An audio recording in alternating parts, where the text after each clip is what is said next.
Hey, it's Jordan here, the Preferred Contractors Podcast. I'm here with Sam in Retrotec, and we're going to talk about this blow motor door here and his experience with the conference. So, Sam, tell us a little about the conference here. What's your experience been like? What have you enjoyed? What have you learned?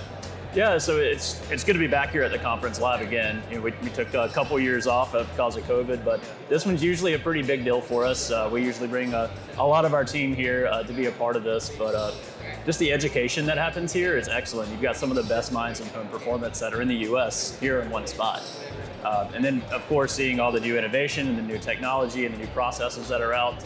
But yeah, it's always great to be a part of. And I've noticed that too. You know, we've been to several conferences, roofing and that, and the impact of just education alone, like they're just talking about how to do things, what's coming out new. I find it's been different about that. Is that something that kind of why you guys come here? Yeah, absolutely. And again, the education that's provided here is great, and it's one of the things that pushes the industry forward. And a big change that's happened here recently too is COVID, right? Because people have been in their houses longer, and they've paid more attention to how their houses have been affecting them. And so one of the things that's really been Googled a lot over the past couple of years is my house making me sick?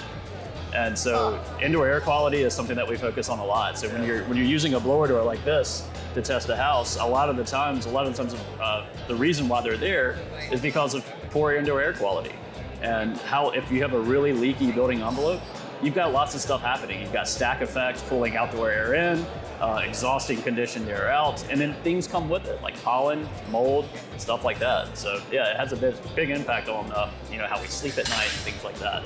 So I'm from Alabama, so I've never seen this product, and I've talked to a lot of HVAC companies that are in my area, so I don't see them use it a lot. So talk to me, 20 seconds or less. Sure. Let's say your elevator pitch, talk about the door product. So especially for HVAC contractors, if they're going in to solve a comfort issue or an indoor air quality issue, they're really just looking at the system. But the building envelope of that house is a part of that HVAC system. It is the container that holds all of that conditioned air, that final product that they're giving to their customer. So what this does is, if they're coming in for a comfort issue, is it the HVAC system's fault or is it the house's fault?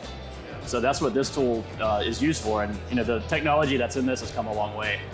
Now you can run a test in 10 to 15 minutes. So are contractors struggling with the fact that they only focus on the system and not the house? Like, is that something you're having to overcome a lot with your education on the front end? Yeah, it's definitely an educational barrier. It's not something that's taught in trade schools for HVAC contractors, but progress is being made. Some of the best HVAC contractors that I know out there they kind of feel like they're having to focus on this, because if they don't, then that's half of the puzzle that they're kind of leaving uninvestigated. So now, I was a teacher for 15 years. So you're talking about the training center. So like, what have you guys done to like actually get into those areas to get on the front end? People being trained up as techs, maybe not business owners yet, but they may be one in the next 10 years. Yeah, there's a number of things that we're doing. We are working with some of the trade schools that are getting interested in this. By going there and doing like a train-the-trainer event to get them up to speed on how the equipment works and when it's appropriate to use.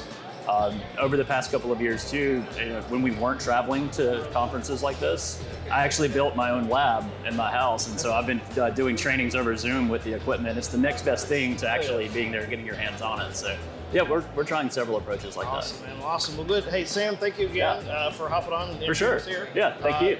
Thank you guys again. Jordan here for the Preferred Contractors Podcast. Check out Retrotec, especially in the South. If you haven't seen it yet, check out their stuff.